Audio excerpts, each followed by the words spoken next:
Di NASA. Ini ada yang dari luar planet, Bekasi ya maksudnya ya? Oke.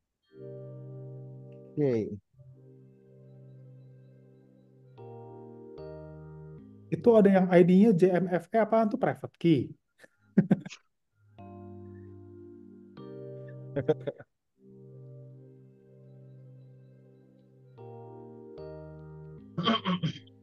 Belum. Hari ini kita belum ada Visual Studionya. Ada, masih aman. Mulai minggu depan lah. Nanti akan di-update nanti akan di briefing sama Jason, sama Peter, dan sama Green Lantern akan di briefing untuk next sessionnya gimana. Dari Cibubur.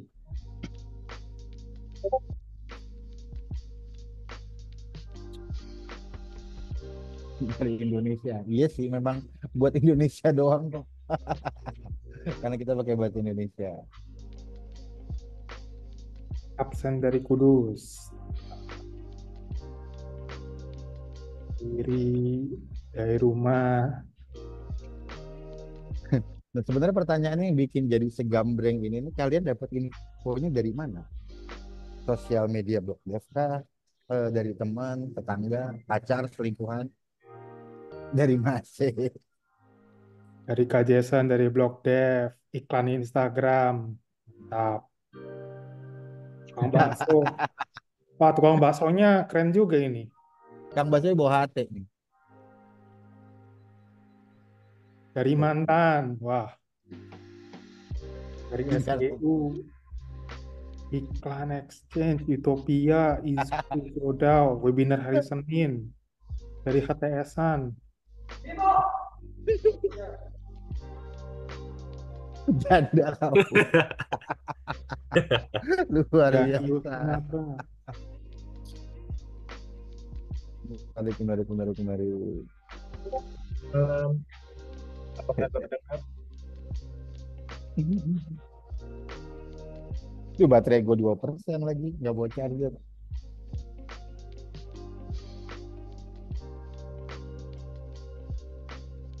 Oh iya, virtual background udah pada dapat belum? Kalau belum, gue drop nih di sini.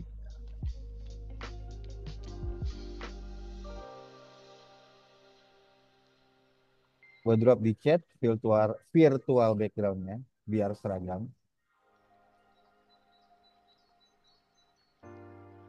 Mantap. Nah, tinggal diambil. Ya masih muter lagi loading kakak. Nah, oke. BP20. Tinggal diambil virtual backgroundnya. Kalau mau dipakai on cam, monggo. Will be great. Lebih bagus.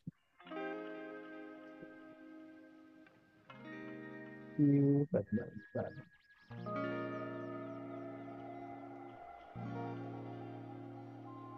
Oke, mungkin kita 2 menit lagi mulai ya.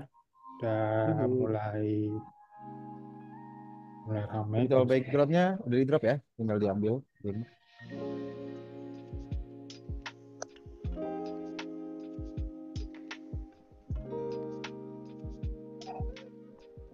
Oh iya, yang foto. Ya, belum gua share lagi. Gua share.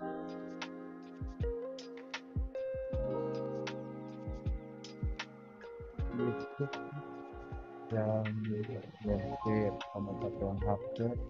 Emang HP bisa?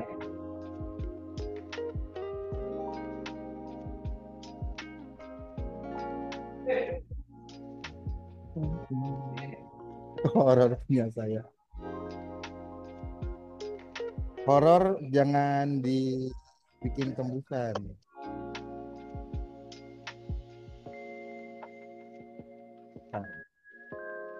Oke, terima kasih buat yang juga.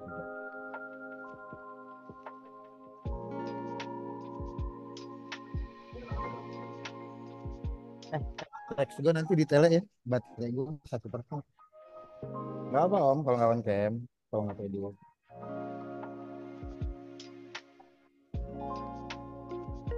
kuota aing mati inilah 2% game baterai motor saya.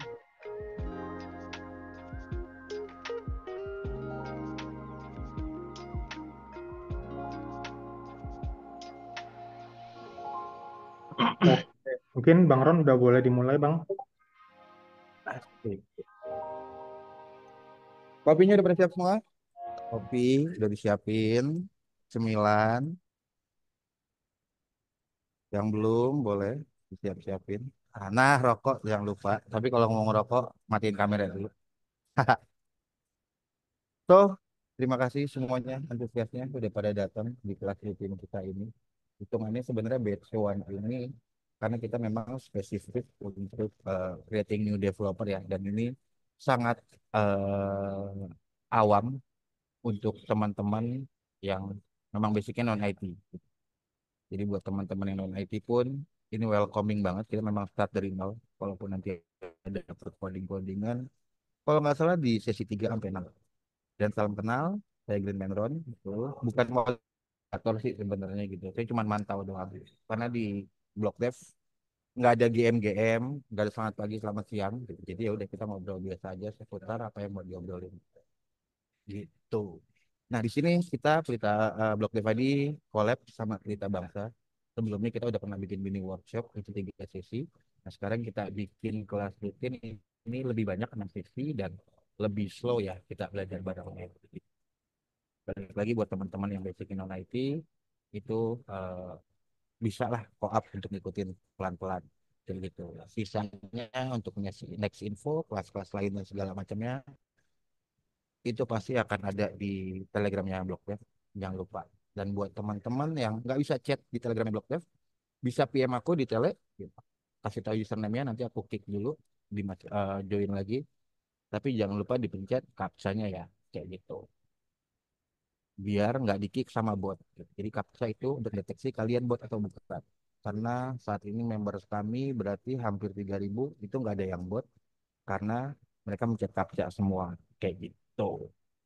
Kayaknya dari aku sudah cukup. Nanti kita bisa ngobrol-ngobrol lagi. Boleh dilanjut dari teman-teman Pelita Bangsa. Thank you juga buat teman-teman Pelita Bangsa udah mau collab sama Blog Dev, bantu untuk kita ngasih kelas-kelas online seputar blockchain. Oke, thank you Bang Ron. It's lovely to bisa collaborate dengan BlockDev ID. Mungkin sebagai introduksi kita mau perkenalin dulu Pelita Bangsa Academy apa sih gitu. Kita luar biasa banget sih ini yang daftar sampai 500-an orang. Ini sekarang udah di 248 orang yang join di Zoom ini. Jadi kita mau introduce ourselves lah sebelum kita mulai dan dibawain materinya oleh Yevon gitu. Jadi sedikit singkat aja, kita udah berbadan hukum PT Pelita Teknologi Bangsa, kita kantornya di Mall of Indonesia, dan misi kita adalah untuk upskill dan reskill talenta teknologi Indonesia di sebenarnya emerging tech, tapi kita lagi fokus di blockchain gitu. Dan kita sesama co-founder ada 3 orang, kita udah pernah kerja di Web3 startup luar negeri, kerja secara remote, kerja dari mana saja, dan kita melihat kita pengen berkontribusi dan untuk sharing knowledge, sehingga lebih banyak lagi nih orang Indonesia bisa tembus remote work, dapat gaji dolar, jadi nggak melulu orang India lagi, orang luar, jadi Indonesia nggak ketinggalan, seperti itu.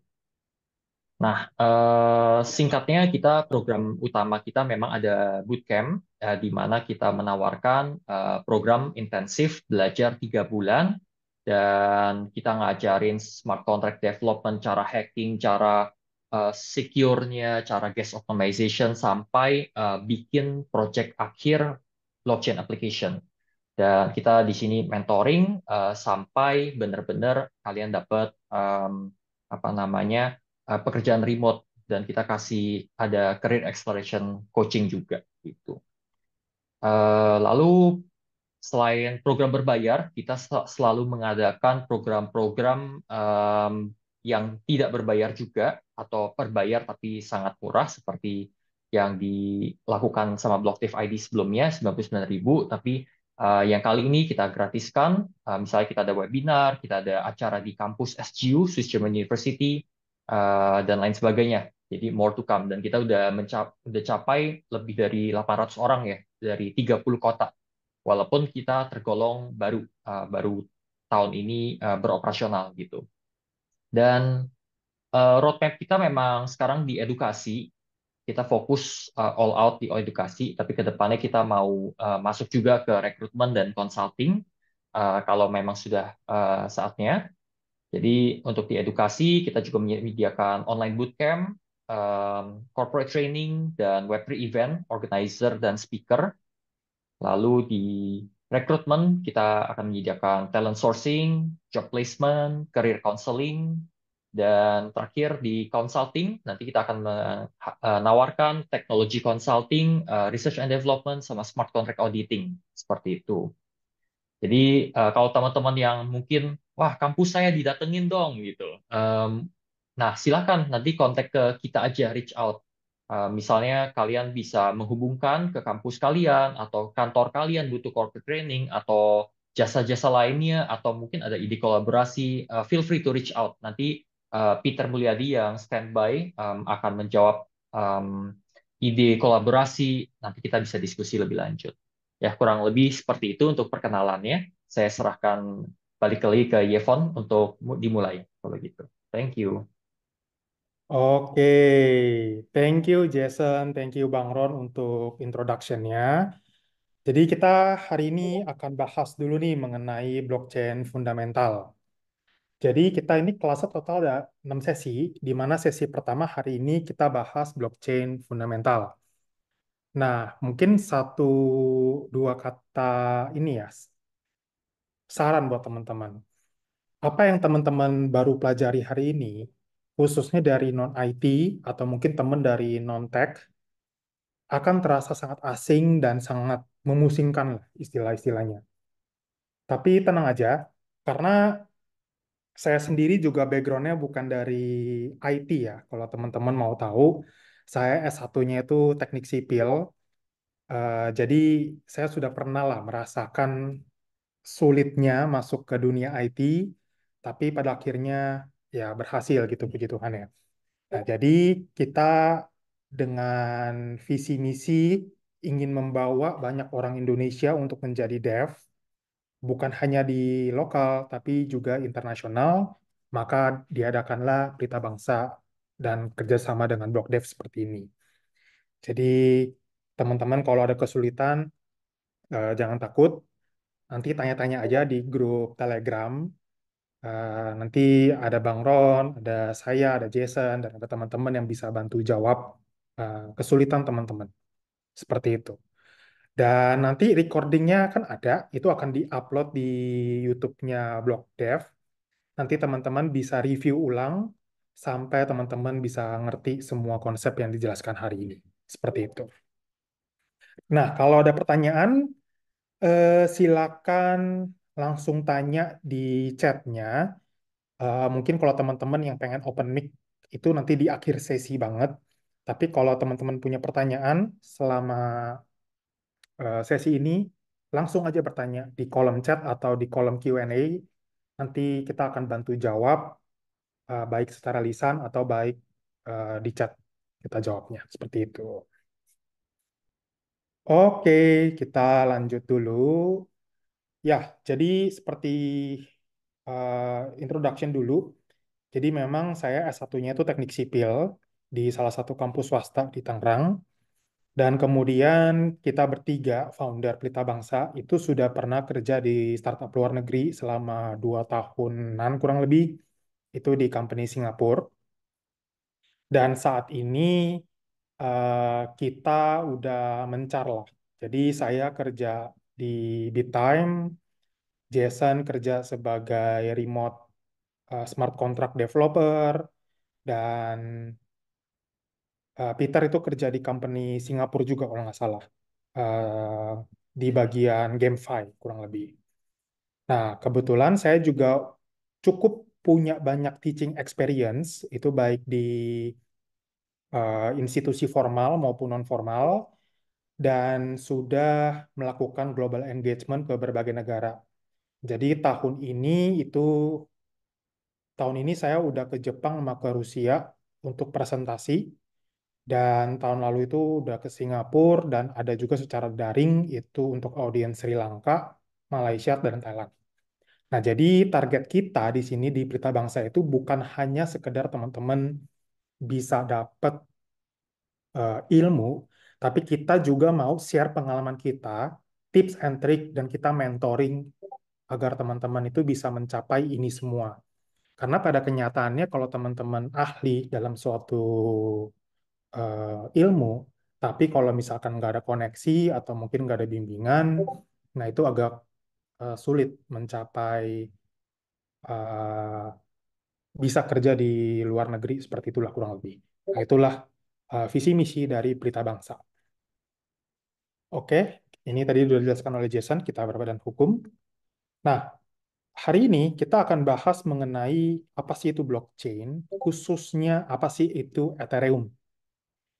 Lalu di minggu depan kita akan bahas smart contract dan di apps. Dan di 2 minggunya lagi kita akan bahas tentang dasar-dasar pengembangan front end sampai akhirnya teman-teman bisa mengintegrasikan front end dengan smart contract tersebut. Oke? Jadi hari ini kita akan bahas apa sih itu Ethereum, lalu konsep-konsep dasar kriptografi dan Ethereum Virtual Machine. Oke, nah tips untuk belajar, saya sangat menyarankan teman-teman itu yang pertama adalah mencatat. Jadi mencatat itu bisa menggunakan physical notebook, buku catatan, atau menggunakan Notion. Nggak mesti Notion, banyak juga aplikasi-aplikasi lain. Tapi yang penting di sini adalah teman-teman mencatat.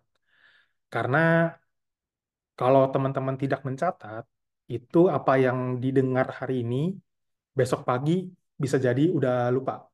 Gitu. Ya notepad nggak apa-apa. Yang penting mencatat gitu kan. Karena kalau kita mencatat, kita kata orang kita lebih gampang ingat dan kita bisa pakai itu untuk review. Nah, kemudian be aktif, karena ini online, biasanya ada orang yang sambil denger, sambil kerjaan hal-hal lain. Ada yang sambil nyetir, sambil kerja, atau sambil ngobrol sama teman. Ya sebenarnya nggak masalah, tapi disarankan teman-teman be aktif, dengerin, walaupun mungkin sulit atau sedikit ngebosenin, tapi tetap dengerin. Kalau nggak ngerti tanya, dan itu bisa membantu teman-teman untuk belajar.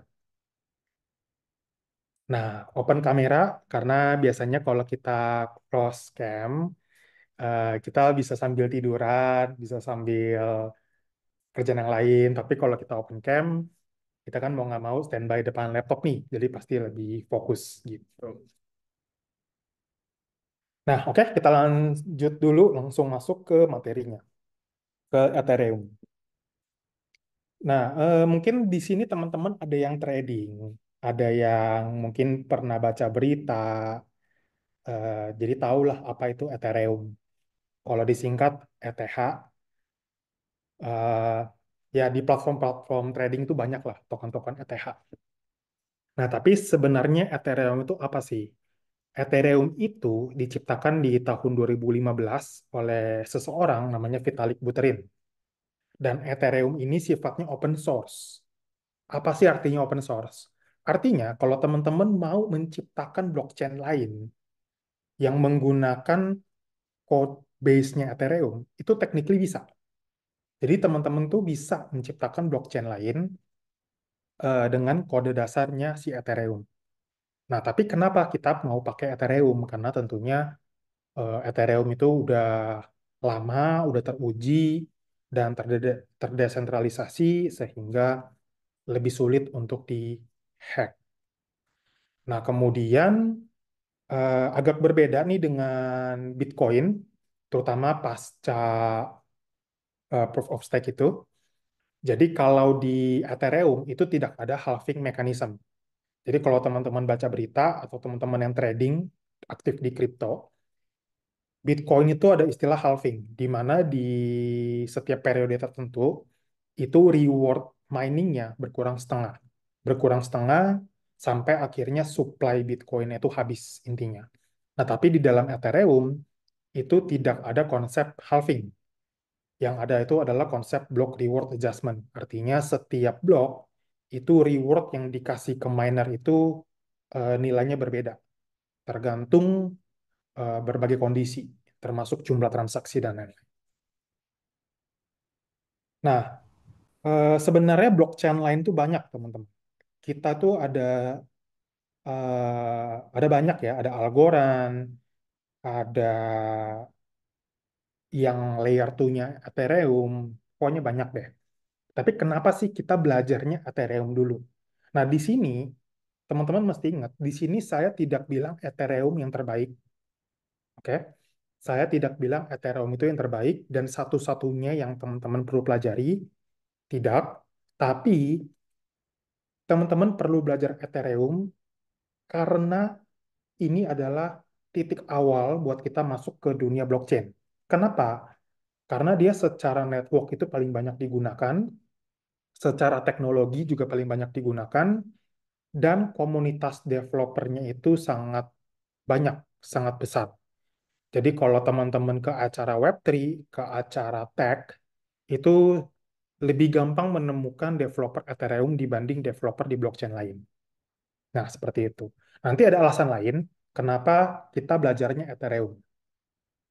Nah, kalau di sini kita lihat, eh, total value lock itu artinya jumlah uang dalam USD yang ada di dalam ekosistem blockchain tersebut. Nah, ini kalau teman-teman lihat ya, jumlah uang yang ada di ekosistem Ethereum itu sebesar 70 miliar dolar. 70 miliar dolar. Berarti sekitar 70 miliar itu kan 70 triliun, 700, hampir 1000 triliun. Jadi 1000 triliun rupiah ada di dalam ekosistem Ethereum. Ini baru Ethereum. Kita belum hitung yang ada di Binance Smart Chain atau di Arbitrum, di Base, di Bitcoin, dan chain-chain lain. Nah, ini kalau ditotalin, mungkin totalnya bisa ribuan triliun dan terus meningkat. Jadi, secara potensi, potensi ke depannya ini sangat-sangat besar. Apalagi di Indonesia, itu sangat sulit menemukan blockchain developer. Jumlahnya nggak banyak. Nah, inilah yang menyebabkan kenapa bidang blockchain dan Web3 itu merupakan bidang yang sangat lukratif. Apalagi di kampus itu jarang diajarin. Saya yakin teman-teman yang masih kuliah itu tidak ada mata kuliah blockchain, eh, tidak ada mata kuliah blockchain dan mungkin kriptografi juga paling 3 SKS, 2 SKS gitu. Nah, itu kan sangat disayangkan sebenarnya. Nah, makanya tadi kalau teman-teman yang masih kuliah dan ingin kita kunjungi, nanti Pelita Bangsa dan Blok Dev itu bisa susun acara bareng. Kita bisa kunjungin kampus teman-teman atau bahkan ngadain acara event online juga bisa. Itu tinggal reach out aja ke kita gitu. Nah, nanti eh, teman-teman bisa baca juga nih technical papernya. Ada white paper, ada yellow paper. Kalau white paper itu ditujukan untuk orang yang cenderung non-teknis, yellow paper ditujukan untuk orang yang cenderung teknis. Nah, nanti kan karena PPT-nya dibagikan, teman-teman nanti bisa coba cari referensinya untuk baca dan memahami lebih lanjut apa itu Ethereum.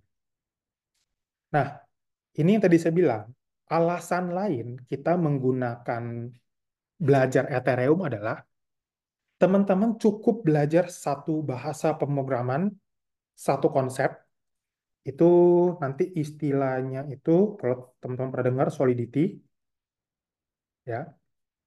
Jadi Solidity ini adalah bahasa smart contract yang teman-teman nanti akan pelajari di sesi-sesi berikutnya. Dan keuntungannya adalah teman-teman cukup belajar satu bahasa ini, nanti bisa deploy ke Ethereum, bisa deploy ke Binance Smart Chain, bisa deploy ke chain-chain lain kayak List, dan banyaklah chain-chain yang berbasis EVM. Nah, ini tentunya menguntungkan buat developer Solidity karena kita cukup belajar sekali tapi bisa deploy berkali-kali. Jadi potensi penggunaannya itu jauh lebih besar. Jadi gitu kita belajar chain yang agak unik gitu.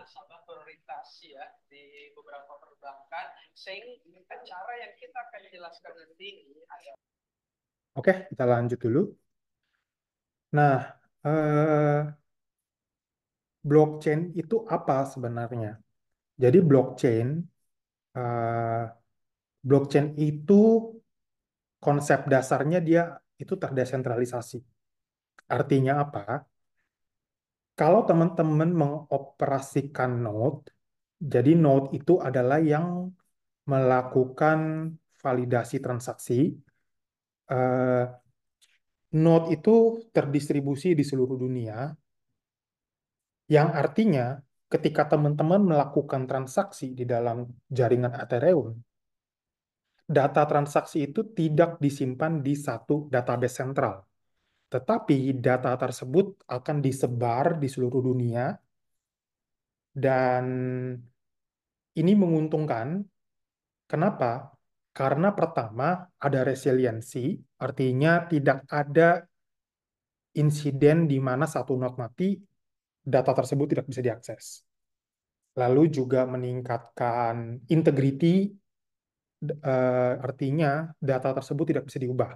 Jadi kalau teman-teman buat suatu kontrak di dunia nyata dalam bentuk kertas, kontrak tersebut kan bisa dimanipulasi ya. Kalau teman-teman sering nonton film, banyak tuh ya orang yang nanti akan hapus, lalu kontraknya diubah. Setelah kontraknya diubah, diklaim ini kontrak yang asli. Jadi ada pihak yang dirugikan. Tapi jika menggunakan smart contract yang dideploy di jaringan blockchain, sekali kontrak tersebut dideploy, kontrak tersebut tidak akan pernah bisa diubah. Artinya tidak ada pihak yang bisa lari dari tanggung jawabnya, karena kontraknya itu permanen. Nah, ini sangat menguntungkan. Makanya blockchain itu mulai dieksplor oleh institusi-institusi terkemuka kayak perbankan dan institusi finance itu sudah mulai mengeksplor Ethereum, blockchain, dan kita juga ada istilah company berbasis blockchain, nanti akan dibahas. Nah, itu menguntungkan karena tidak ada pihak yang bisa lari dari tanggung jawabnya atau mengubah kontrak setelah kontrak tersebut dibuat. Karena konsep desentralisasi seperti ini. Nah, eh, tadi sekilas saya udah jelaskan gitu kelebihannya Ethereum, tapi ada kelemahannya nih. Karena Ethereum ini sekarang populer, salah satu blockchain yang paling populer, itu biaya transaksinya itu mahal. Sekali transaksi itu bisa puluhan ribu rupiah. Jadi bisa 10.000 sampai 100.000 lah biaya transaksinya. Sekali transaksi. Nah, ini tentu menciptakan suatu problem. Kalau misalkan kita mau melakukan transaksi, tapi setiap kali transaksi itu biaya 10.000 sampai 100.000, ini tentu tidak visible atau tidak masuk akal. Nah, caranya gimana?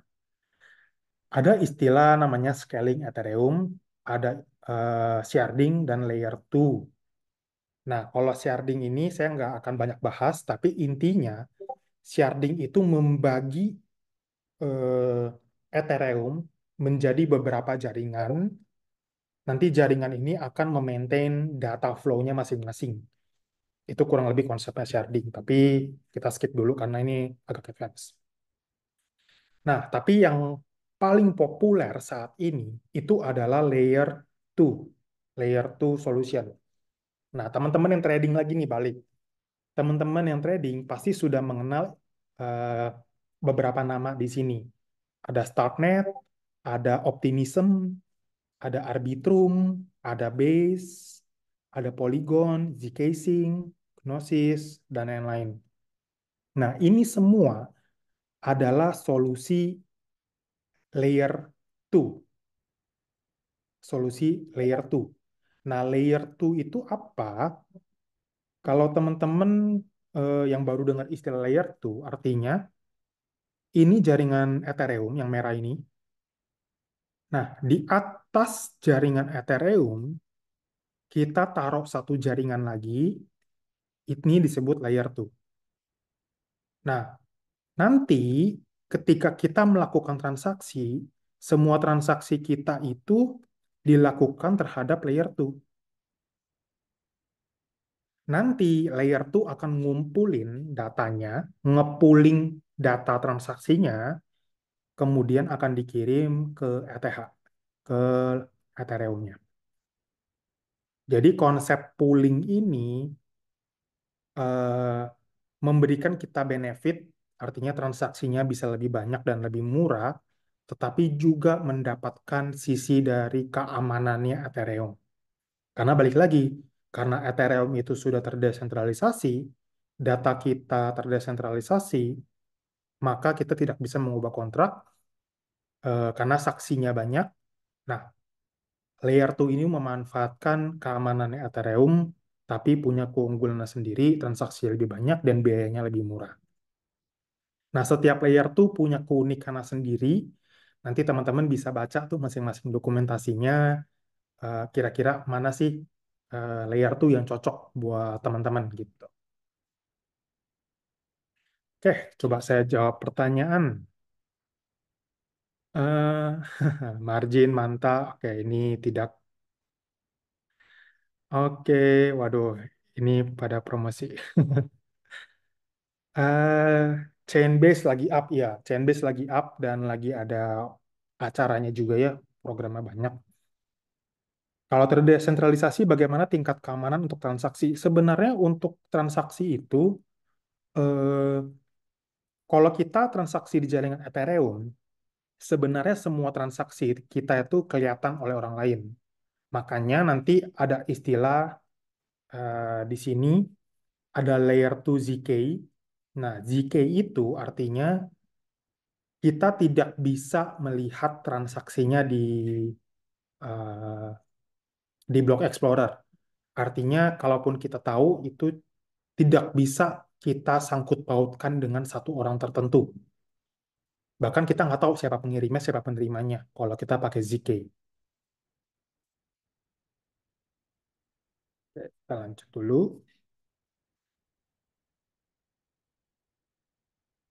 Kenapa layer 2 bisa lebih murah biaya gas fee-nya, padahal kan sama-sama menggunakan Ethereum? Dia punya jaringan sendiri, teman-teman. Jadi, karena dia punya jaringan sendiri, biayanya bisa lebih murah. Tapi nanti sama layer 2-nya, setiap 1.000 transaksi, let's say, setiap 1.000 transaksi dia bundle, lalu dia masukkan itu ke dalam layer satunya Ethereum. Nah, karena dia bundle, jadinya kan biayanya itu dibagi ke 1.000 orang, istilahnya kurang lebih seperti itu. Makanya bisa lebih murah layer 2 itu. Oke, kita lanjut dulu. Nah, ini contoh layer 2 blockchain. Yang paling populer itu saat ini Arbitrum disusul dengan Optimism dan Base. Ini data, kalau nggak salah data bulan Juni ya. Jadi untuk data bulan ini mungkin ada sedikit perbedaan, tapi kurang lebih seperti ini. Nah, ya tadi teman-teman ada yang bilang Manta. Nah, Manta itu cuma 2% market share-nya. Jadi tidak populer. Oke, kita lanjut dulu. Nah, ini visualisasi dari layer 2 roll up. Jadi kalau teman-teman lihat nih ya, dia itu setiap berapa transaksi dia akan dibundle lalu dikirim ke Ethereum. Nah, makanya dia transaksinya itu bisa lebih murah karena dia ngebundle transaksi-transaksi tersebut. Jadi di dalam satu state ini itu bisa terdiri dari 1.000 transaksi sampai ya tidak terhingga lah, dari mungkin dari nol sampai tak terhingga. Tergantung kemampuan si layer 2-nya seperti apa. Nanti setiap jumlah transaksi ini dibundle lalu dikirim ke layer 1. Nah, jadi dia cukup proses sekali tapi dia bisa nampung banyak sekali transaksi. Makanya layer 2 itu lebih murah. Dan untungnya apa sih kita menggunakan layer 2? Karena layer 2 itu juga banyak yang menggunakan Solidity, teman-teman cukup belajar sekali bisa deploy ke banyak layer 2 sekaligus. Nanti layer 2-nya ini bisa saling berkomunikasi satu dengan yang lain juga. Itu menggunakan cross-chain protokol. Eh, jadi potensi market share-nya jauh lebih besar kalau teman-teman bisa melakukan hal seperti itu.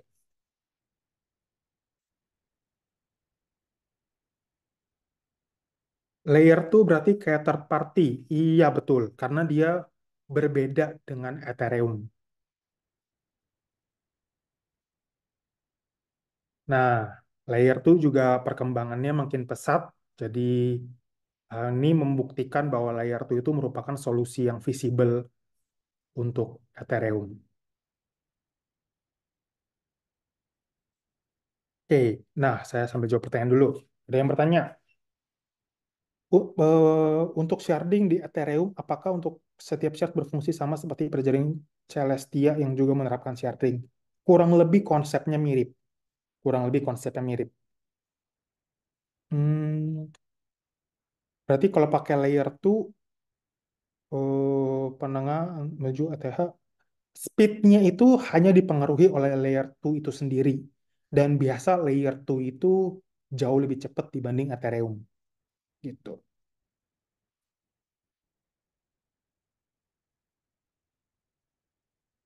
Kenapa project-project nggak deploy langsung di layer 2? Sebenarnya karena eh, ini sebenarnya tergantung dev-nya ya. Jadi dev-nya ini bisa deploy di Ethereum, deploy di layer 2, lalu bikin protokol untuk cross-chain communication, bisa seperti itu. Jadi sebenarnya tergantung decision dari dev-nya aja. Nggak, nggak, nggak wajib harus deploy di ETH dulu.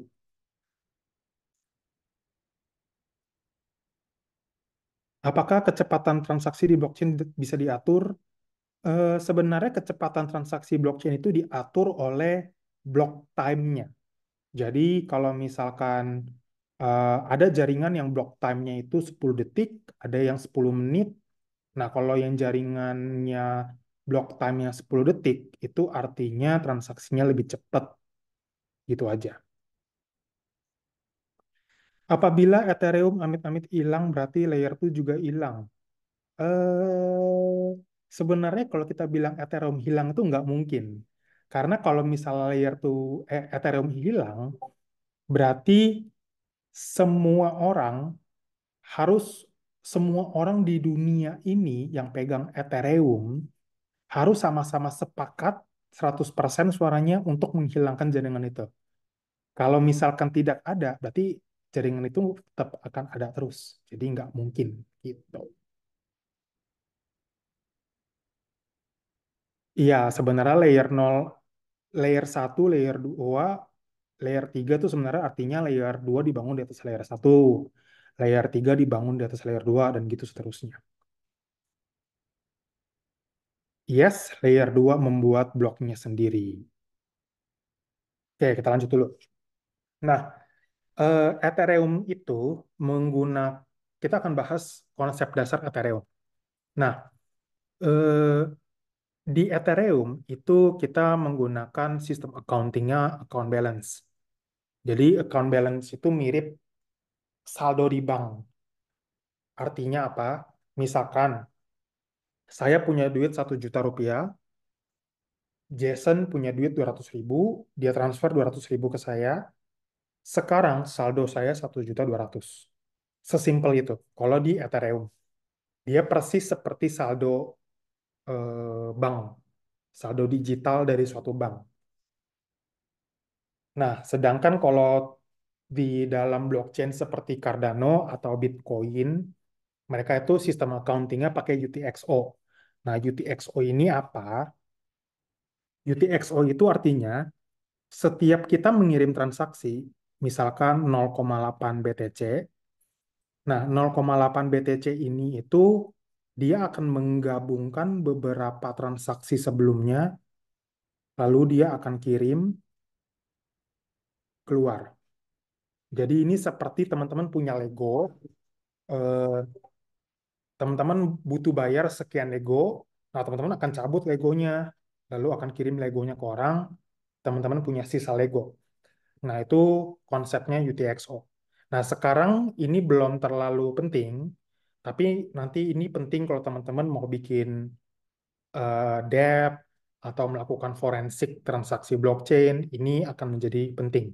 Tapi yang saat ini teman-teman perlu ingat, Ethereum itu menggunakan account balance model. Nah, ini nanti akan salah satu konsiderasi penting dalam aspek security ketika kita menulis smart contract-nya. Gitu. Oke, nah kita akan lanjut ke kriptografi 101. Jadi ini konsep dasar dari kriptografi.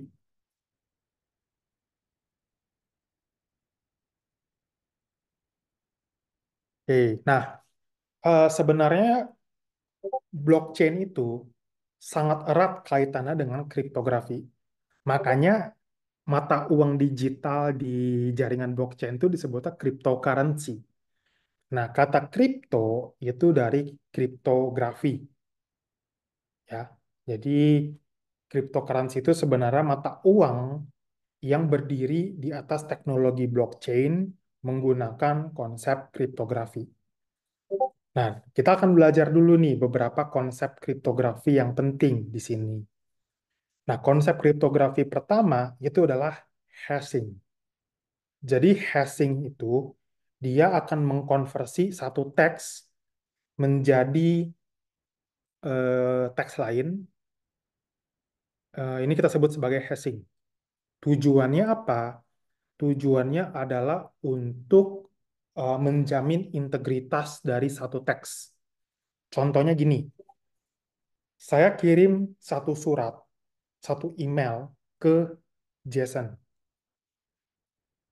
Tapi saya takut kalau tiba-tiba email saya ini diedit entah sama hacker atau sama orang lain atau Jason mengubah emailnya karena emailnya merugikan dia. Nah, untuk mencegah hal itu, saya akan melakukan hashing. Artinya apa? Email saya hashin, nanti hash itu bentuknya seperti ini. Nah, hash itu akan eh, hash itu akan dikirim ke pihak lain. Nanti ketika pihak lain membaca email tersebut, dia akan membandingkan hash dari email itu dengan hash yang dikirim oleh orang lain. Kalau hashnya sama, artinya emailnya itu masih asli. Tapi kalau hashnya berubah, berarti emailnya itu sudah diubah atau sudah dimanipulasi. Nah, ini konsep dasar pertama itu hashing. Nah, ini contohnya. Nah, hash dari Hello World itu adalah ini. Lalu hash dari Pelita Bangsa Akademi adalah ini. Nah, karena hash itu satu arah, artinya kita tidak bisa melakukan reverse hashing. Jadi kalau teman-teman dikasih ini, yang dikasih di bagian bawahnya aja, itu kita nggak bisa mendeduksi kata-kata aslinya. Tapi yang bisa kita lakukan apa? Saya bisa mencoba hashing ulang. Kalau hasilnya sama persis, artinya ini kata-kata asli yang dikirim oleh pengirim tanpa diubah. Nah, konsep hashing ini sangat penting di dalam blockchain. Karena technically apa yang kita lakukan di dalam blockchain itu ada menggunakan konsep hashing. Makanya ini yang menjamin integriti dari data yang ada di dalam blockchain tersebut. Seperti itu.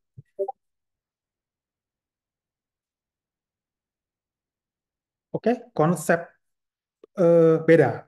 Hashing itu tidak beda dengan encryption. Nah, ini kah saya akan bahas encryption. Encryption itu artinya apa? Di sini saya akan mengenerate secret key. Nah, kalau teman-teman yang di dunia blockchain mungkin kenal istilah private key. Jadi private key itu ya sama dengan secret key sebenarnya. Oke. Jadi saya punya private key. Nah, kalau saya mau encrypt data saya, artinya dengan private key ini saya akan mengencrypt data saya, lalu hasil encrypt-nya saya kirim ke orang lain. Nah, nanti orang lain kalau dia mau tahu konten asli dari data yang sudah di-encrypt ini, dia harus punya secret key-nya. Betul ya? Dia harus punya secret key saya. Nah, kalau teman-teman pikirin, kerugiannya apa sih kita menggunakan symmetric key encryption? Kerugiannya adalah gimana cara kita mengirim key ini secara aman. Karena gini, kalau saya encrypt data saya pakai private key, lalu saya kirim ke orang lain. Nah, ketika orang lain mau tahu isinya kan dia harus tahu private key saya kan. Gimana cara saya kasih private key-nya? Saya kirim gitu via WA. Kalau saya kirim via WA, orang lain bisa baca WA saya, dia pakai secret key-nya untuk decrypt data saya. Ya kan? Sulit sekali kalau kita menggunakan symmetric key encryption. Makanya symmetric key encryption ini eh, tidak digunakan di blockchain. Yang kita gunakan di blockchain itu adalah asymmetric key atau dalam bahasa Indonesia tidak simetris. Artinya apa? Kalau kita menggunakan asimetri, setiap orang saya akan punya yang namanya itu private key. Lalu saya punya key lain yaitu public key.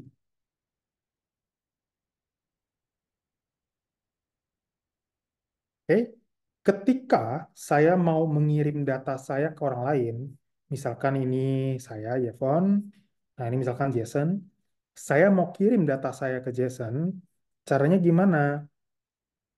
Saya akan menggunakan public key-nya Jason untuk mengencrypt data saya.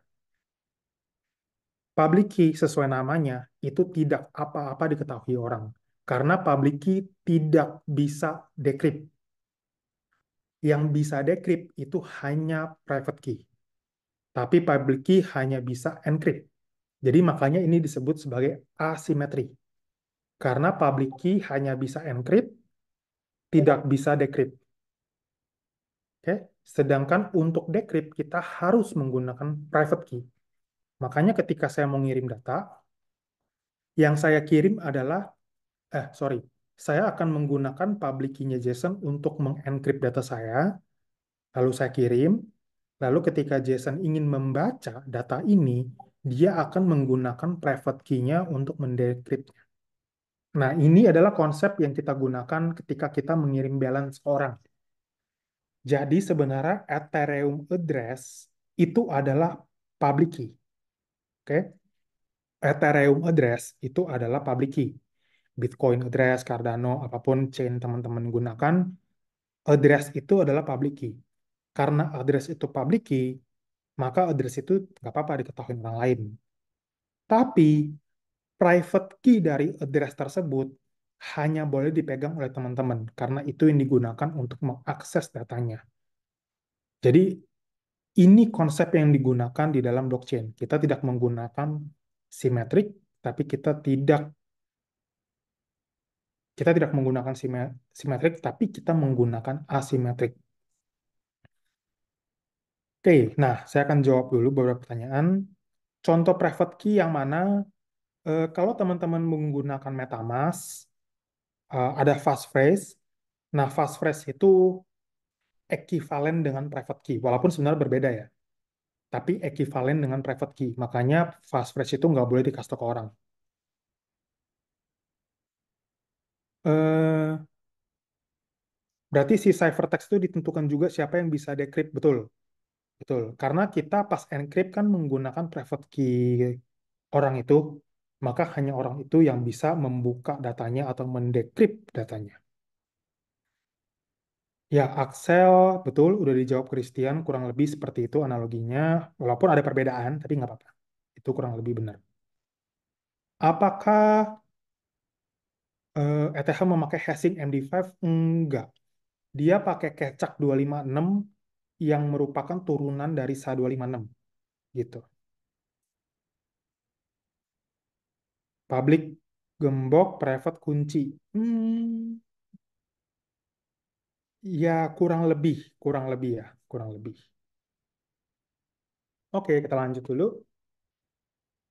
Nah, ini jadi asymmetric cryptography key eh,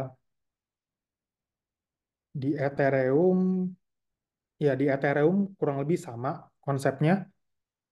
Tapi kalau di Bitcoin dia seperti ini. Jadi dari Bitcoin, eh, dari public key ini, dia di hashing untuk menciptakan address. Ya, kurang lebih seperti itu. Jadi address itu memang public key, tapi itu sebenarnya turunan dari public key. Jadi eh, kalau mau gampang, ingatnya itu seperti ini aja. Gambarnya itu kayak tadi,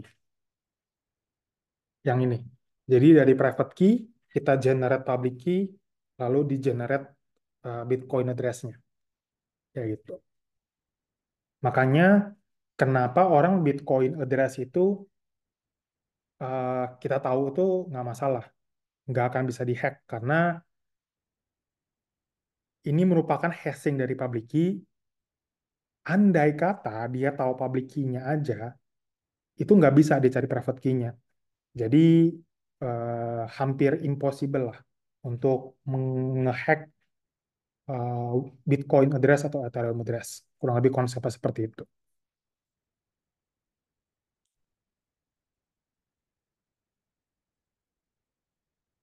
Oke, saya jawab pertanyaan dulu nih dari teman-teman. Cara pembuatan digital signature itu sebenarnya tadi menggunakan private key, public key. Jadi private key, public key itu nanti bisa dipakai untuk mengenerate digital signature. Buat jadi block dev, apakah harus ngerti IT? Ya, pada akhirnya harus ngerti IT. Pada akhirnya. Tapi teman-teman yang startnya sekarang belum ngerti IT nggak apa-apa. Tapi kan ya setelah jadi dev artinya ngerti IT. Gitu.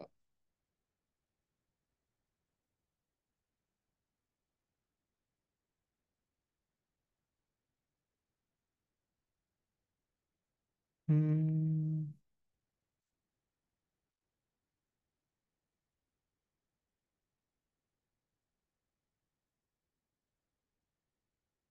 oke. Background kok kan background background kok kan di data nih di Web3 apa berkecimpung di situ atau di dev? Oh, maksudnya background saya. Saya sebenarnya eh, saya bidangnya itu sebenarnya data dan cyber security. Kalau teman-teman lihat LinkedIn-nya itu saya di data dan cyber security. Saya kerja di bidang blockchain, ya memang saya ngurusin cyber security dan data-data dari blockchain. Jadi kayak forensik atau ya forensik lah kurang lebih bisa dibilang seperti itu.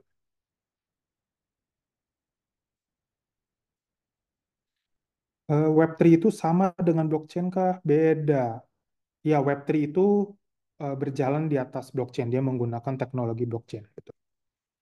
Rekomendasi universitas, wah di Indonesia belum ada.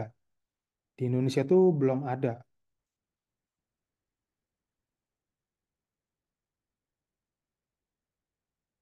Kalau teman-teman mulai dari nol, itu estimasi saya kalau teman-teman belajar intensif, itu setahun.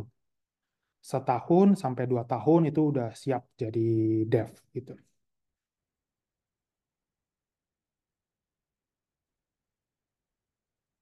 Apakah ketika buluran Web3 dev tetap diperlukan?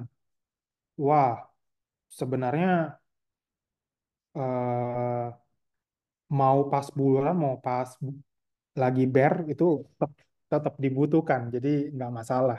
Toh sebenarnya kan cryptocurrency itu hanya salah satu implementasi dari blockchain. Terlepas dari harga kriptonya, teknologi blockchain itu akan tetap digunakan. Gitu.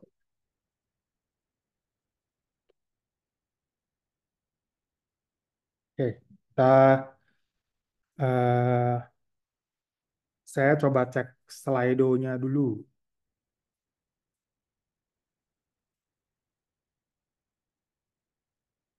Kodenya berapa ya, Jess ya? Slido-nya. 818919.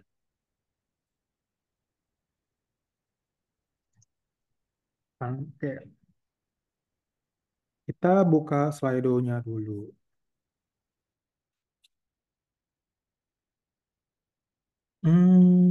Dapat job di Web3 emangnya nggak sulit, Kak? Soalnya job dev di Web2 aja susah dapatnya sekarang. Sebenarnya Web3 itu relatif jarang devnya. Jadi bukan berarti gampang, tapi sebenarnya lebih gampang dapat di Web3 dibandingkan dapat di Web2. Karena untuk teman-teman bisa kerja di Web3, karena kadang kita harus ngerti Web2-nya juga. Dan orang itu rata-rata males belajar hal baru. Jadi kalau teman-teman di sini punya kemauan dan punya tekad untuk belajar hal baru, justru itu adalah salah satu keuntungan yang orang lain nggak punya. Jadi Web3 ini salah satu bidang di mana teman-teman bisa coba ekspor. Karena sekarang gini logikanya, semua kampus di Indonesia, S1-nya itu ngajarinnya apa sih? PHP lagi, SQL lagi. Lulusan IT berapa di Indonesia? Yang bisa PHP sama SQL itu berapa orang? Sekarang kalau teman-teman tanya, yang bisa Solidity berapa orang? Nah, dari sana aja sebenarnya teman-teman udah dapat gambaran gitu. Udah dapat gambaran gimana sih perbedaannya Web2 dengan Web3. Dan kerja di Web3 itu bukan berarti teman-teman harus jadi smart contract developer. Saya ulangin lagi, kerja di Web3 bukan berarti teman-teman harus kerja sebagai smart contract developer. Tapi teman-teman bisa involve di bidang lain, misalkan di bidang data analitiknya, di cyber security-nya, bahkan pekerjaan non-dev-nya pun juga banyak. Tapi kalau teman-teman ngerti teknologinya secara mendalam, ngerti smart contract-nya, itu jadi keunggulan tersendiri menurut saya. Dari segi opportunity, memperdalam solidity atau Rust? Kalau jawaban saya, nggak usah milih salah satu, dalamin dua-duanya. Karena saya sendiri juga belajar Rust cukup, ya cukup lah belajar Rust-nya gitu. Jadi nggak usah pilih, pelajari dua-duanya. Tapi selalu start dari Solidity. Karena Solidity itu yang paling banyak digunakan, paling banyak supportnya. Kalau teman-teman sudah ngerti, untuk migrasi ke bahasa lain tuh sama. Karena pada dasarnya bahasa pemrograman itu seperti bahasa kita aja. Kita belajar bahasa Inggris, bahasa Mandarin, bahasa Arab. Kalau kita nggak ngerti apa yang diomongin, mau kita bisa banyak bahasa juga kita nggak bakal bisa komunikasi. Gitu sih intinya. Apakah Web3 lebih handle ke bagian back-end saja, seperti bagian transaksi datanya atau front-end juga? Dua-duanya ada jatahnya back-end, ada jatahnya front-end. Teman-teman silakan pilih sesuai passion. Saya Phantom, jika ingin networking dengan orang aktif di Web3 yang daerahnya di luar kota Bali, itu gimana caranya? Nah, teman-teman pantengin aja grupnya Blog Dev, karena kalau teman-teman lihat di Telegramnya Blog Dev, ada bagian event. Nah, di bagian event itu teman-teman bisa ikut acaranya. Datang aja, nggak perlu malu-malu, karena kalau teman-teman datang ke Web3 event, sangat besar kemungkinannya ketemu Bang Ron, sangat besar ketemu saya, nanti di sana sapa-sapa aja, nanti kita bisa kenal-kenalin ke orang lain, gitu. Apakah untuk menjadi seorang Web3 dev yang baik harus menguasai mendalam tech atau seluruh konsep dalam Web2? Idealnya seperti itu. Idealnya seperti itu, tapi itu bisa dijalanin bareng dengan belajar Web3.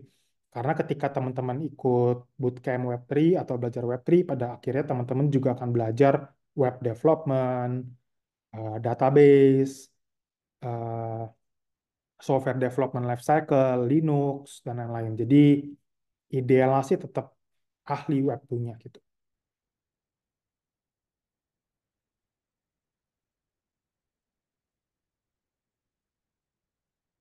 Apakah memungkinkan blockchain bakal tidak relevan jika sudah tercipta superkomputer yang dapat dengan mudah memecah kode encryption dari blockchain? Pertama-tama, yang namanya quantum computing itu masih secara teoritik. Ya. Jadi quantum computer itu kan dibagi berdasarkan qubit-qubit. Tapi pada kenyataannya, IBM aja itu baru menciptakan quantum computing yang ya qubitnya kecil lah. Dan itu pun environment-nya harus dibekuin di dalam satu ruangan yang suhunya itu minus minus derajat Celcius sampai mendekati 0 Kelvin kalau nggak salah, seingat saya. Jadi sebenarnya quantum computing itu masih theoretical, teman-teman nggak perlu terlalu pusingin, kita ambil opportunity yang ada depan mata aja, gitu. Saran dari saya. Bagaimana korelasi AI dengan blockchain? Apakah AI akan menggantikan blockchain? Tidak. Apakah hype-nya blockchain dan Web3 akan kalah dengan AI? Tidak. Karena kalau teman-teman lihat, ini saya ambil salah satu contoh. Jadi teman-teman lihat di sini, eh, ini adalah salah satu use case-nya di mana kita menjalankan AI di atas blockchain. Jadi model AI-nya itu didistribusikan dalam jaringan blockchain dan dieksekusi dengan kekuatan komputer-komputer yang terhubung dengan jaringan blockchain ini. Jadi, apakah akan menggantikan? Tidak. Apakah hype-nya akan kalah? Tidak. Yang ada mereka akan berkolaborasi, eh, terintegrasi. Jadinya teman-teman yang bisa di dua-duanya itu jadi satu keunggulan tersendiri tentunya. Framework sama pernah buat Web2 apa beda dengan Web3? Tentunya Web3 ada jaringan blockchain, makanya teman-teman harus ngerti blockchain. Nah, Web2 kan nggak ada. Web2 kan nggak ada konsep blockchain. Turing Complete Smart Contract itu artinya smart contract yang teman-teman buat itu bisa mensimulasikan dunia nyata. Artinya, apa yang ada di dunia nyata itu bisa disimulasikan di dalam smart contract. Jadi, Turing Complete artinya itu. Tapi, blockchain itu ada keterbatasan. Keterbatasannya itu dalam segi biaya dan ukuran. Jadi, walaupun smart contract Ethereum itu Turing complete, tapi secara teori dia masih dibatasi oleh, sorry, walaupun secara teori dia Turing complete smart contract, secara praktis masih dibatasi oleh biaya dan ukuran dari blockchain tersebut, gitu. Apakah tren terbaru dalam pengembangan teknologi blockchain? Iya, yang lagi populer sekarang di blockchain itu memang layer 2 dan sharding dan sejenisnya. Yang kedua adalah digital identity, terus real world asset (RWA), terus yang keempat itu decentralized infrastructure gitu. Jadi itu tren-tren yang ada di blockchain sekarang.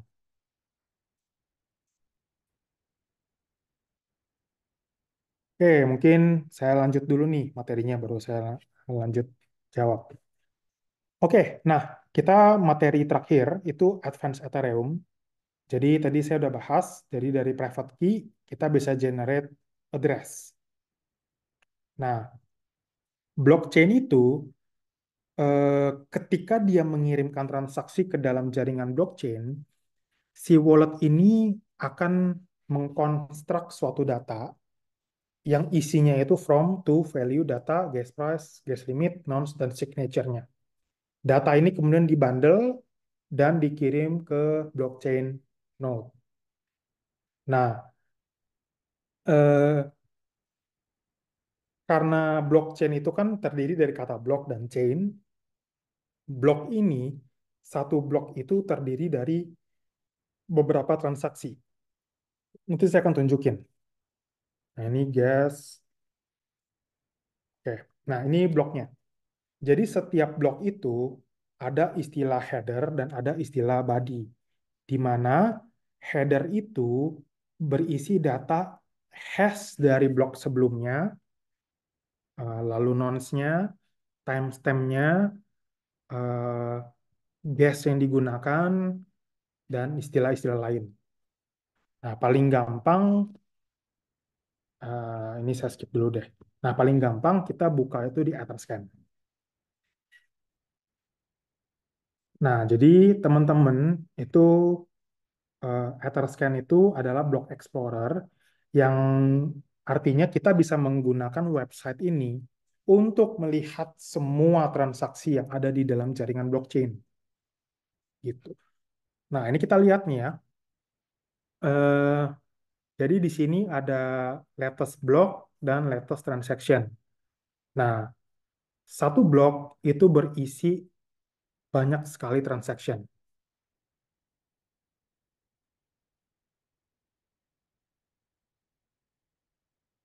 Nah, ini kalau kita buka salah satu blok terakhirnya, ini blok 9 detik yang lalu.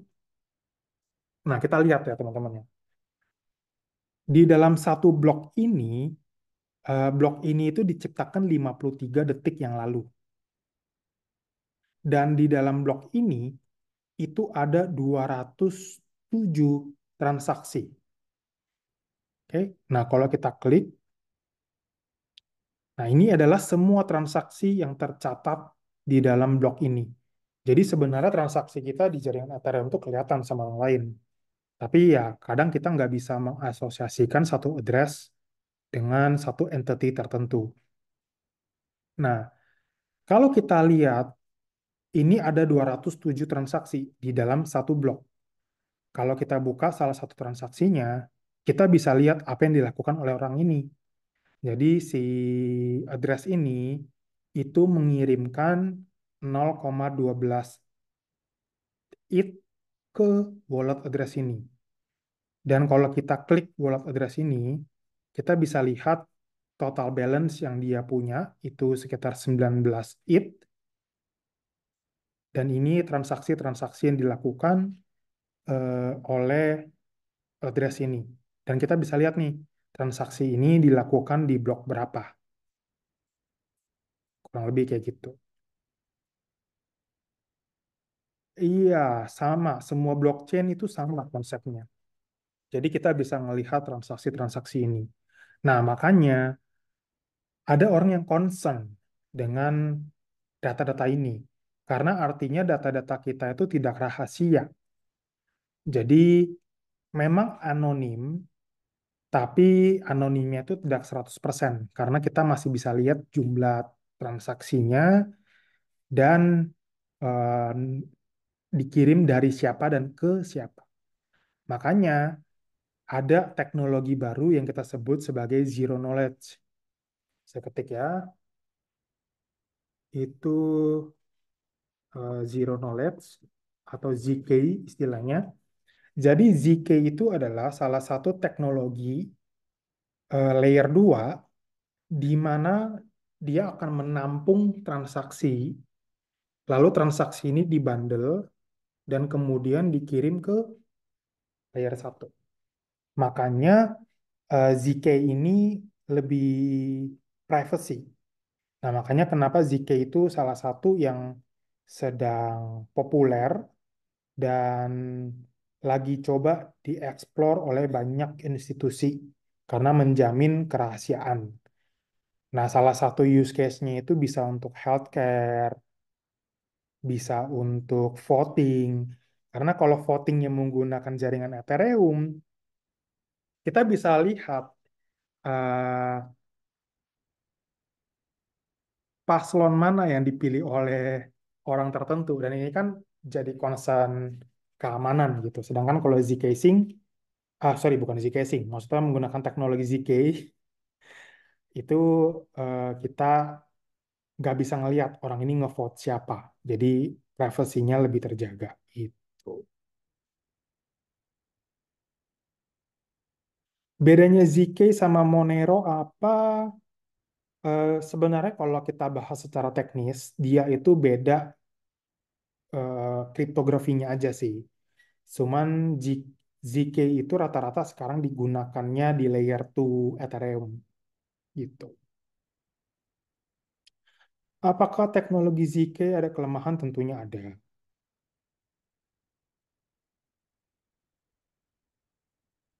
Apakah ZK bisa menjadi penggelapan uang? Tentunya ada potensi itu.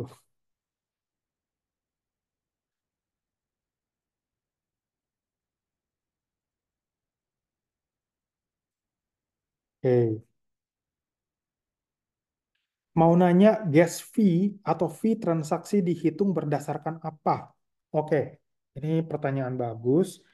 Jadi kalau teman-teman nanti menulis smart contract, jadi ini adalah contoh smart contract yang akan teman-teman tulis di sesi-sesi berikutnya. Oke, ini kode-kode smart contract-nya dalam bahasa Solidity. Nah, tapi eh, di belakang layar, sebenarnya kode Solidity ini tuh akan di-convert menjadi EVM bytecode. Oke, jadi smart contract ini itu akan di-convert menjadi EVM bytecode. Nah, contoh EVM bytecode itu seperti ini. Nah, setiap byte-nya itu punya arti tertentu. Jadi, ini contoh smart contract-nya, lalu dikonversi menjadi EVM bytecode oleh compiler. Ini contoh hasil konversinya. Nah, kalau kita pelajari, setiap byte ini tuh punya maknanya sendiri, di mana setiap bytecode ini itu punya gas fee yang berbeda-beda. Misalkan, untuk opcode 00, yaitu stop, itu minimum gasnya 0. Nah, kalau operasi matematikanya semakin kompleks, itu biaya gas yang dikeluarkan itu akan semakin besar. Artinya kalau kode smart contract teman-teman semakin besar, gas fee yang dibutuhkan itu juga akan semakin besar. Nah, itulah mengapa alasan kita perlu eh, mindful ketika kita bikin coding kita dalam Solidity. Karena itu akan mempengaruhi, ini jangan coret-coret ya, akan mempengaruhi jumlah gas fee yang digunakan. Gitu. Oke. Nah, nanti ini teman-teman bisa pelajari lebih lanjut, akan dibahas di materi berikutnya, dan teman-teman bisa pelajari PPT-nya dengan lebih baik. Iya, betul. Jadi gas fee itu tuh sebenarnya gas fee itu nanti pengalian dari gas sama gas fee-nya. Jadi gas itu ditentukan dari kompleksitas codingnya, lalu dikali dengan harga gas saat itu, dan itu adalah jumlah fee yang dikeluarkan oleh user. Gitu. Yang buat layer tuh dapat penghasilan dari mana? Eh, Kalau ini sih pertanyaan kayak gini, teman-teman mesti baca white paper-nya. Karena setiap white paper itu, mereka punya metodologinya sendiri, dan di outline bagaimana mereka mendapatkan pendapatan. Jadi, teman-teman perlu baca white paper-nya. Gitu. Spill, gaji Web3 developer. Kalau gaji Web3 developer itu ya tergantung ya. Mulai dari $1.000 sampai $10.000. Jadi nggak ada jawaban pasti gitu. Tapi rata-rata itu yang di rata-rata yang ada di circle saya, at least kenalan saya itu sekitar $2.000. Itu kenalan saya. Eh, Sekitar $2.000.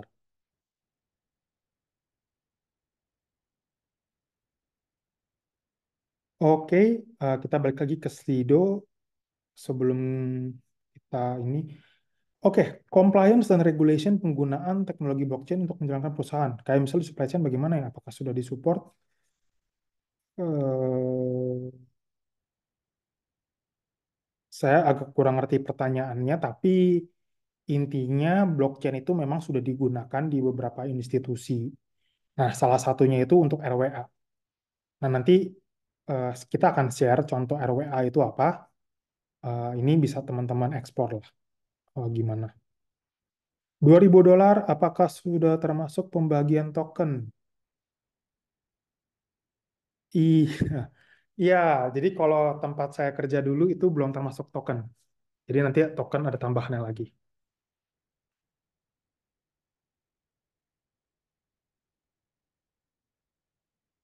Jika kontrak di Ethereum immutable, bagaimana cara memperbaharui atau meningkatkan kontrak? Misalkan jika di database ada pembaruan kolom pada tabel. Jadi teman-teman perlu eh, gini. Jadi yang immutable itu adalah kodenya, tapi datanya itu bisa diupdate gitu. Datanya bisa diupdate, eh, tapi data yang sebelumnya itu nggak hilang dari blockchain. Jadi kita bisa lihat histori dari perubahan data tersebut gitu.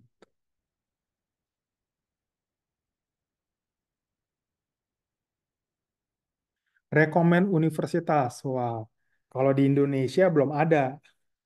Di Indonesia itu belum ada. Walaupun ada yang ngaku-ngaku nih, tapi sebenarnya itu cuma 3 SKS, 6 SKS. Nggak, nggak cukup menurut saya. Jika untuk efisiensi transaksi di jaringan Ethereum menggunakan L2, apakah kontrak yang di-deploy di L2 menggunakan Solidity? Iya, banyak sekali jaringan-jaringan blockchain di L2 itu menggunakan Solidity. Jadi bagus. Apakah ada opportunity untuk jadi PM? Tentunya ada. Tapi tentu teman-teman harus mengerti konsep-konsep blockchain juga gitu.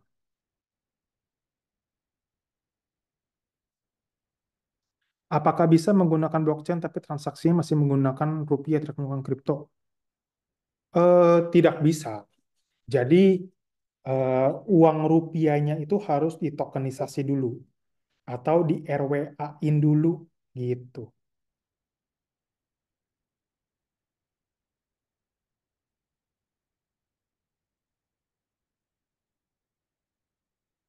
Konsep kerja liquidity provider. Oh, sebenarnya ini nggak masuk dalam pembahasan.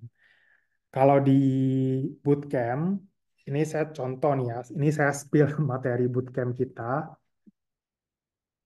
Eh,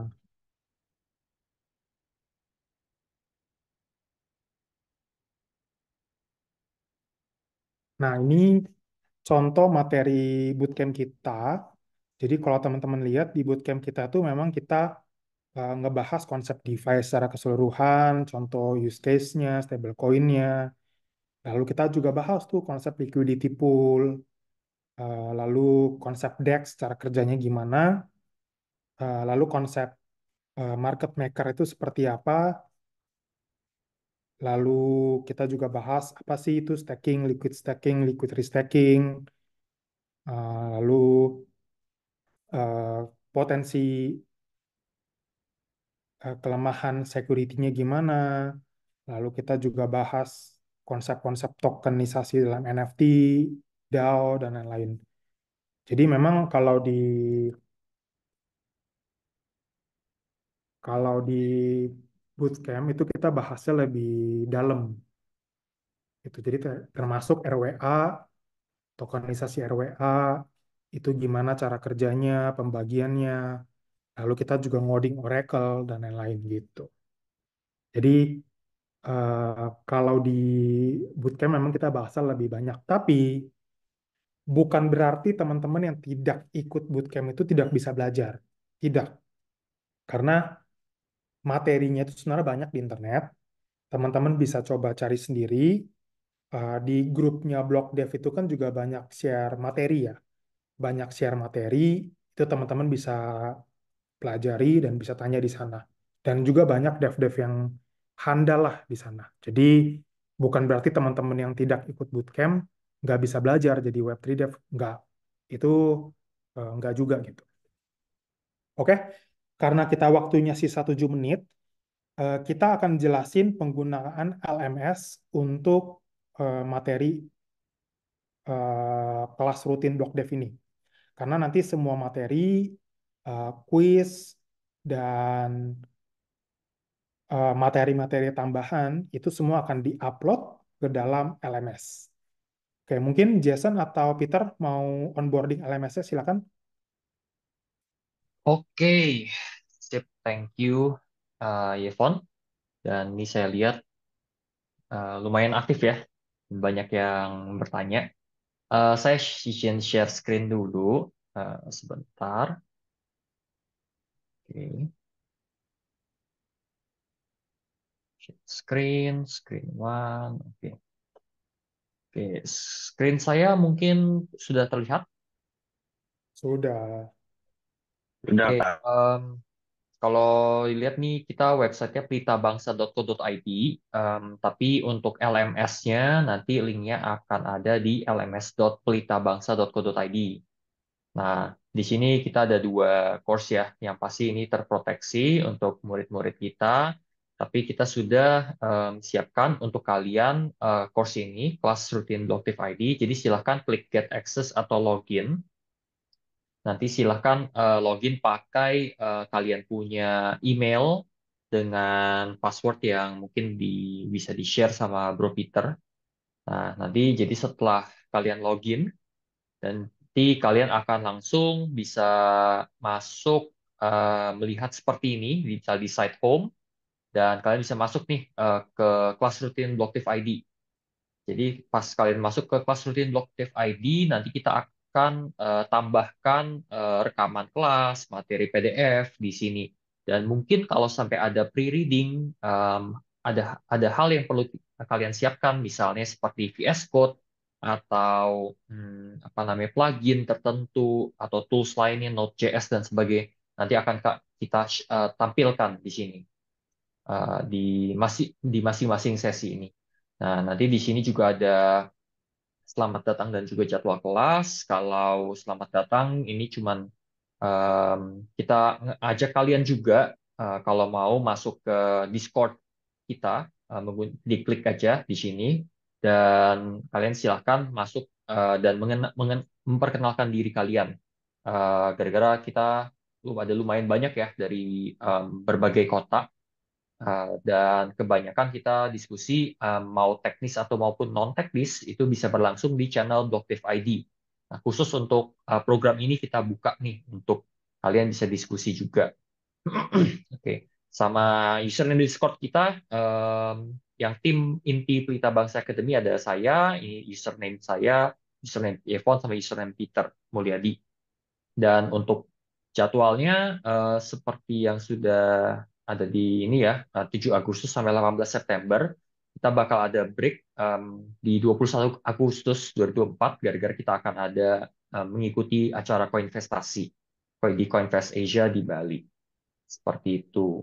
Oke, mungkin untuk perihal password nanti bisa di-share oleh Peter, atau kalau Peter mau on mic, open mic silakan. Sorry, apanya?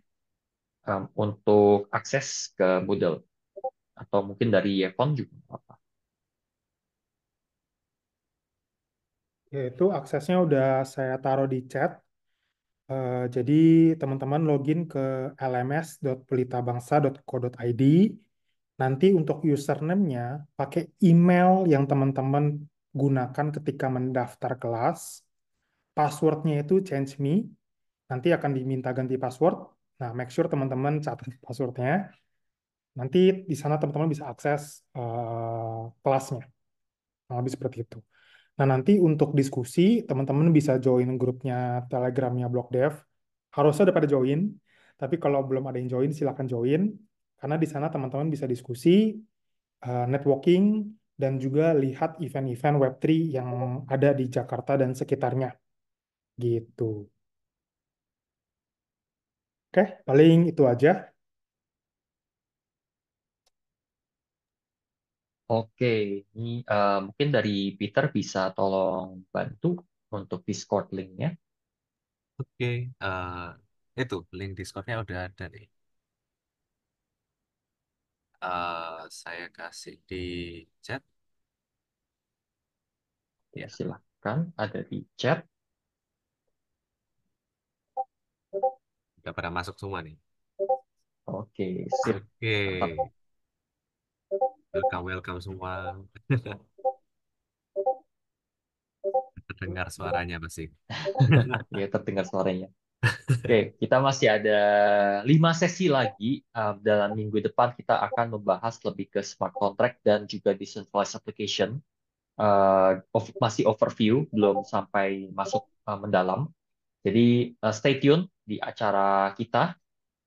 Masih 5 sesi ke depan. Kalian akan belajar banyak banget dengan acara kita, Blocktif ID dan kita Bangsa Academy.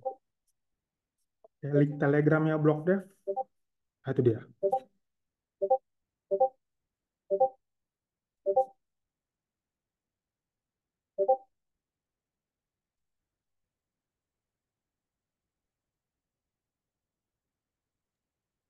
Oke, diserahin ke Yevon lagi. Oke, mungkin kita eh, Bang Ron mau kasih kata penutup dulu Bang Ron sebelum kita foto bersama. Nggak ada, aman. Kurang kondusif juga suara saya, kebanyakan live music di belakang saya. Oke. Aman. Oke, kita open cam dulu yuk teman-teman. Kita ambil foto bersama dulu. Oke, Peter bisa bantu ya Peter ya. Oke. Wah, ini agak banyak sekali ya. Harus senyumnya agak lama nih. Senyum Petron 11 ini. halaman. Nanti kelihatan yang benar-benar semangat dan bisa berhasil itu ya kelihatan. Yang bertahan di Oke. kelas aja. Sampai AI-nya juga ikut nih. Ada yang pasang AI nih, catat-catat. Oke, kita hitung 3 detik untuk setiap page. Oke, bentar. Oke, 1, 2, 3. Oke, ini yang pertama. Lanjut ke halaman kedua. 1, 2, 3. Oke, lanjut halaman ketiga. 1, 2, 3. Oke, Eh, lanjut ada 10 halaman halaman ya. keempat. Sabar, teman-teman. Perjalanan masih panjang. Oke. Kelima, jangan dimatikan dulu supaya tidak bergeser-geser. Dan yang banyak. Dan. Yang mau touch up.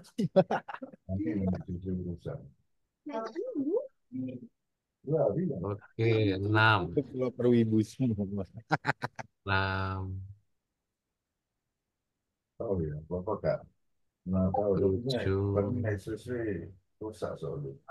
7.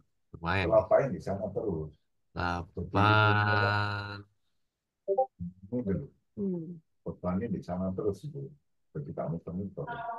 Saya nggak wibu kok, saya lagi di luar nih. 9. Ya, dia mending Pak sini semua. Nah, kalau kan nanti suruh update ya, update keliling satu putaran bagus. Apa? Aku emang pernah ketemu. Oh ya, pernah di 10. sini. 10. 1, 2, 3. Oke, akhirnya. Mantap. Terima Finally. kasih semua. Di rekor event terame nih. Jangan lupa Rabu depan lagi jamnya sama 7.30. Untuk details udah ada di Telegramnya Blog Dev, bisa cek di pin message. Dan sekali lagi yang udah ke kick di Telegram Blog Dev bisa PM aku, cari aja Greenman atau Bekantan 00. Nanti dibantuin dan jangan lupa dipencet kapsanya biar nggak di kick ya. Sekali lagi terima kasih banyak. Oke, thank you semuanya. Sampai ketemu Oke, minggu depan. See you next week. Bye-bye. thank you Bye. semua. See you. See you. Thank you semua. Thank you, thank you. Nanti kamu signature berapa? Itu kemana?